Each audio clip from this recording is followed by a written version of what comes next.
Hello everyone. So this is the title of this video. So, uh, why I basically the title of this video is that you voted for Trump. I thought you were black. So basically, the election is over and stuff like that, and I voted for Trump. So, uh, so basically, how could a black guy vote for Trump? So basically, there's two reasons why I did not vote for Kamala Harris, Kamala Harris, and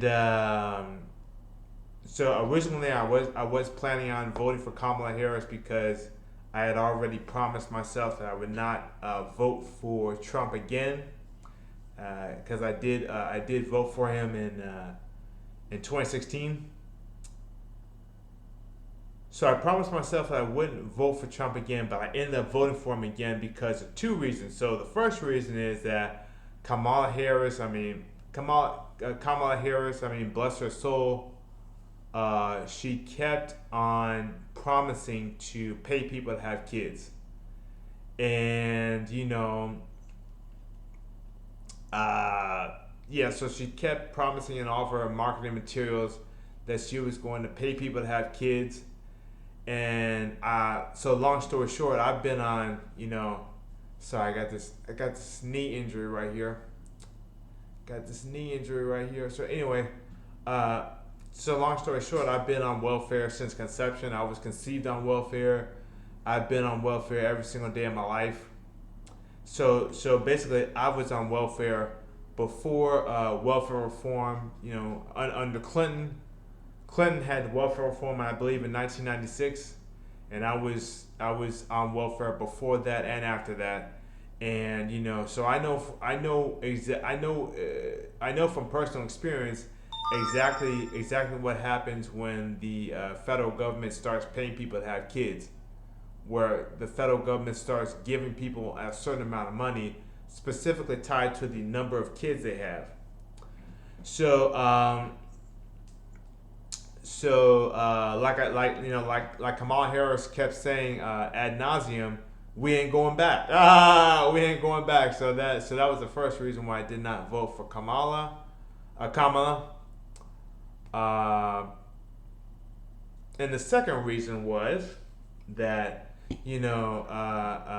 obviously I don't own a TV, but I'm on YouTube every day, and Kamala, she just had like some of the richest. I mean, she had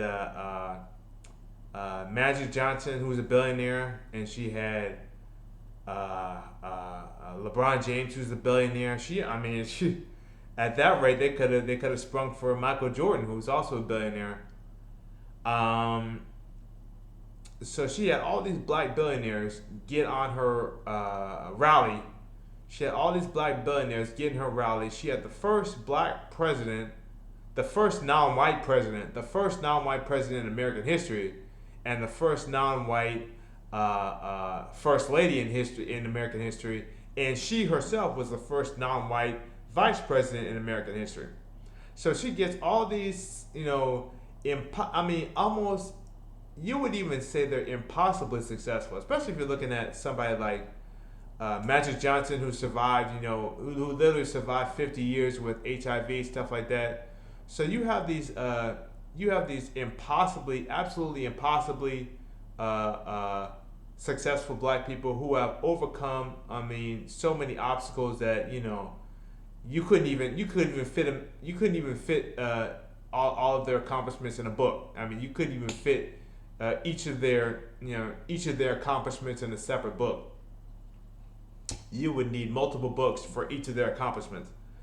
And so she's got all these super rich, super successful black people at her rally, and the only thing they have to say is black man can't catch a break.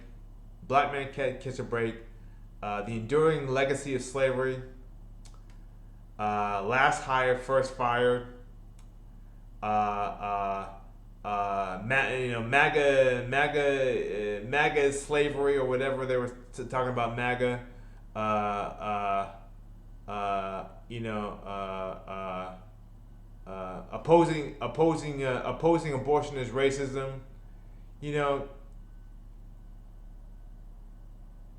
you've got the most successful black people in history. These are the most successful black people in history. No, no. I mean, these are among the most successful black people in world history, and all they can talk about is the victim mentality or black liberation theology or Black Lives Matter, and it's like I mean the thing is, if I'm walking down the street and I see uh, uh, uh, Magic Johnson or LeBron James, they're not gonna kiss my butt and talk about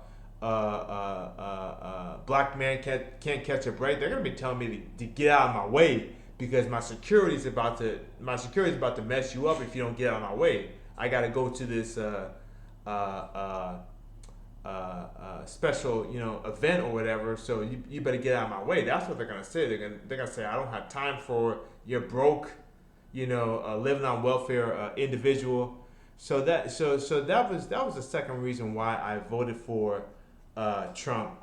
And the thing is, I mean, the thing is, and everyone blames black people for Trump winning his second term. But the thing is that if you look at the actual racial and ethnic breakdown of the people who voted for Trump, black men and black women are literally the least likely people in the whole country to have voted for Trump. Every single race, Asians, I believe Jews as well. I believe Jews, and definitely Hispanic, and white women, women in general. I mean, every other demographic in America was, if not evenly split, then they were slightly skewed or largely skewed towards Trump. So the fact that Americans are all blaming black people for not voting I'm sorry. They're blaming black people for not voting 100% Democratic when they themselves have never voted 100% Democratic. You're not gonna find a single you're not gonna find a single race other than black people in America who were willing to put every single vote they had into the Democratic Party for generation, and stuff like that.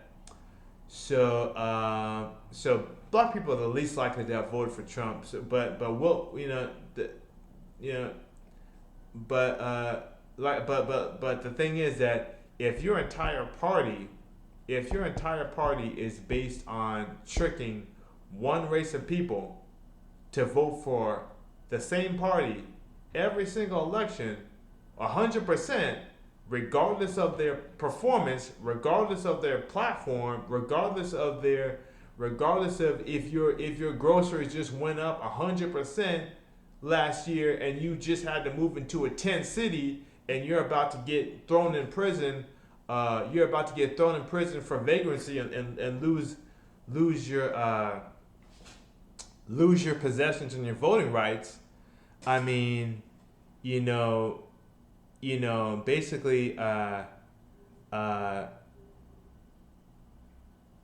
basing your entire party on tricking one group, one singular race of people to vote 100% for one party. I mean, theoretically, every single candidate,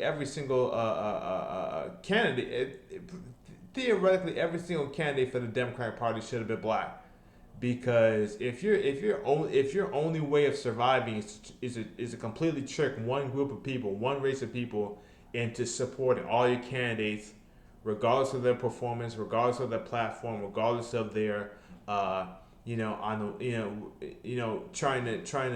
trying to increase abortions by 50% while at the same time increasing the birth rate by 50%, and actually thinking that's a good idea.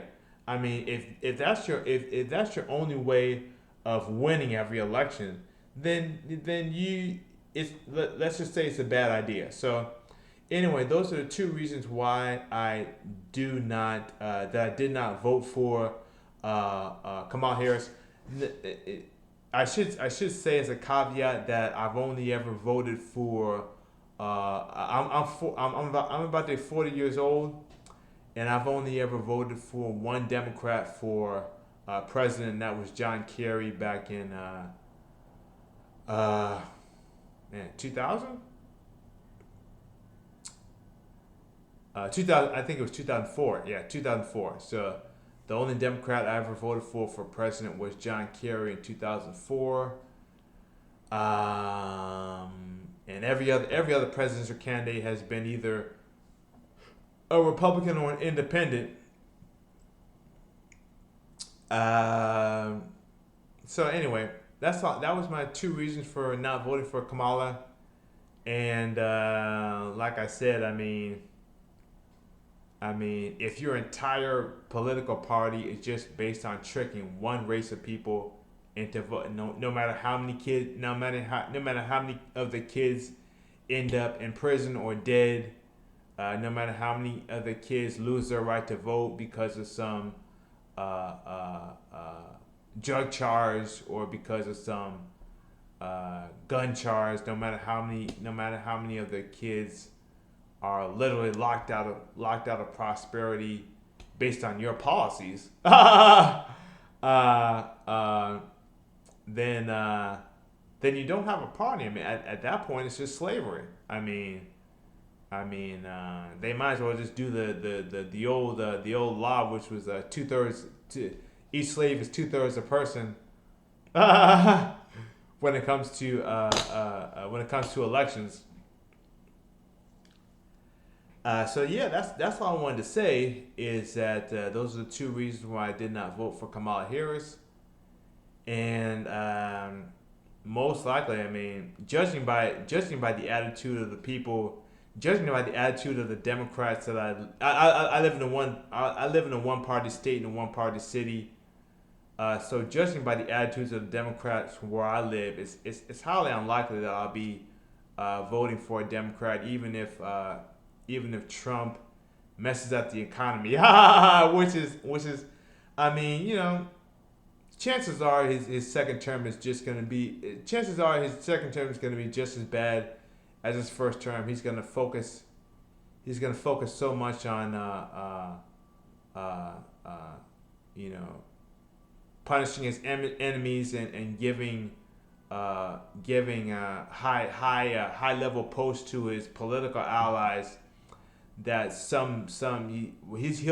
he'll be just so distracted with playing petty games that some national or international tragedy is going to happen, and he's going to be completely unprepared, and he's going to go into a death spiral. So, but like I said, I just couldn't vote for Kamala, and uh, yeah. So that's all I want to say, and goodbye.